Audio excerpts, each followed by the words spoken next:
اور اپنے عقیدے کو پختہ کریں۔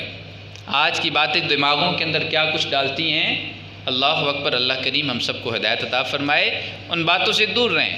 ہاں، اب آخر پہ تھوڑی سی جھاڑ پھونک ضرور کروں گا، یہ بات میری، کیونکہ ہم جس مسند پہ بیٹھے ہیں اس مسند پہ بیٹھ کے ہمارا حق ہے، ہمارا فرض ہے کہ ہم حقائق بیان کریں۔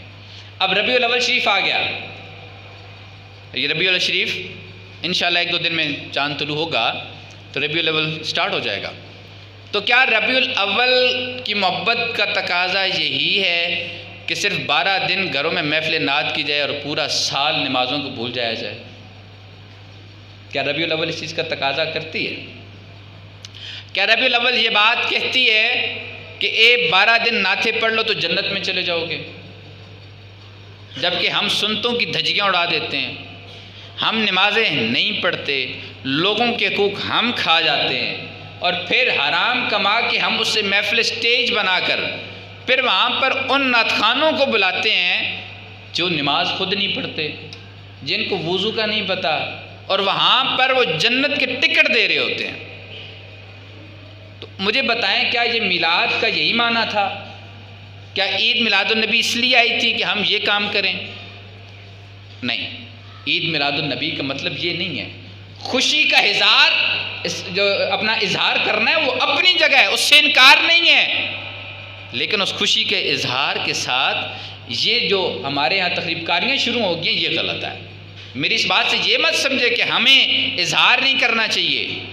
جو شخص عید میلاد النبی 12 ربیع الاول کو جتنا شدت سے اظہار کرتا ہے اور طریقے سے سنت کے مطابق کرے، جو سنت کے خلاف نہ ہو، میرا اللہ کریم اسے پسند کرتا ہے۔ ساری رات محفل ہو، صبح نماز ایک نہ پڑھے، میرے رب کو ایسی اور میرے محبوب کو بھی ایسی میلاد پسند نہیں ہے۔ میرے محبوب نے تو کیا فرمایا؟ میری آنکھوں کی ٹھنڈک نماز ہے۔ اب میلاد یہ ہے کہ 365 دن میرے محبوب کی آنکھوں کی ٹھنڈک دیں، دن میں 5 دفعہ نماز پڑھ کر، اس کو میلاد کہتے ہیں۔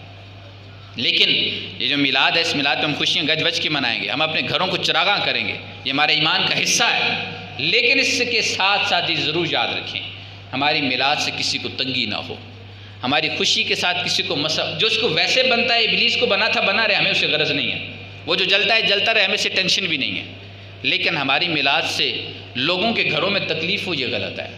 اس کی مثال سادہ سے لفظوں میں یوں بولوں گا، ہمارے گھروں میں شادیاں بھی ہو رہی ہیں، لیکن یہ ظلم ہے، زیادتی ہے کہ ہم اتنے پٹاخے اور اتنے اونچے وہ ساؤنڈ استعمال کرتے ہیں، کس کو پتہ کہ ساتھ گھر والے کے اندر کتنی تکلیف ہے، کس کو پتہ کہ ساتھ گھر والے کو کتنا مسئلہ بن رہا ہوگا، کون مریض ہے، کون بچہ ہے، کون کبھی کسی نے احساس کیا؟ ہم اپنی زندگی کی خوشیوں میں اتنے مست ہیں کہ لوگوں کی تکلیفوں کا احساس ہی نہیں ہے، تو اس کو عشق رسالت نہیں کہتے۔ میرے محبوب نے کیا فرمایا؟ المسلم من سالم المسلمون من لسانہ و یدہ، مسلمان تو وہ ہے جس کی زبان سے اور ہاتھ سے لوگ محفوظ رہیں، اور ہم گلی میں ایک بڑا سا ڈیک لگا کر اونچی اونچی آواز میں نعتیں لگا دیں، تو مجھے بتائیں کہ کس کو کتنی تکلیف بھی ہوتی ہوگی، گھر میں کسی کا کوئی مریض بھی ہوتا ہوگا کہ نہیں ہوگا؟ اس لیے ان خرافات سے بچیے گا۔ لیکن اس کا مطلب یہ بھی نہیں ہے کہ ایک تبلیغی اٹھ کے آتا ہے اور ایسا بندہ جس کو سرکار کی نعتوں سے چڑھ اور کہا کہ بند کرے، تو ہمیں اس سے غرض نہیں ہے۔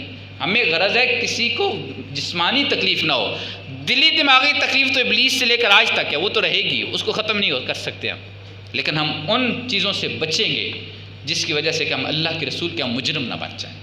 تو عید میلاد النبی کے موقع پر ان چیزوں کا خیال رکھیں، خوشی کا اظہار رج کے کریں۔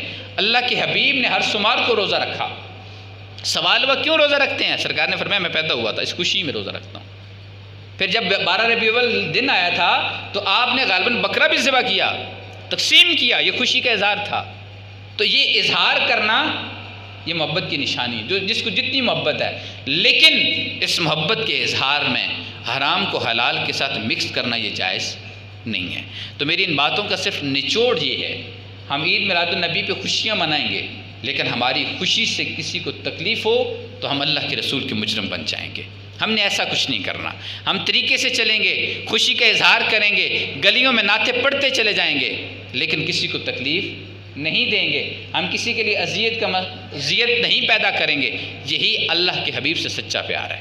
جو اللہ کے حبیب سے سچا پیار کرتا ہے وہ اپنے طریقے سے چلتا ہے۔ اللہ کریم سے دعا گو ہوں کہ اللہ کریم ہم سب کو دین اسلام سمجھنے کی توفیق عطا فرمائے۔ وآخر دعوانا ان الحمدللہ۔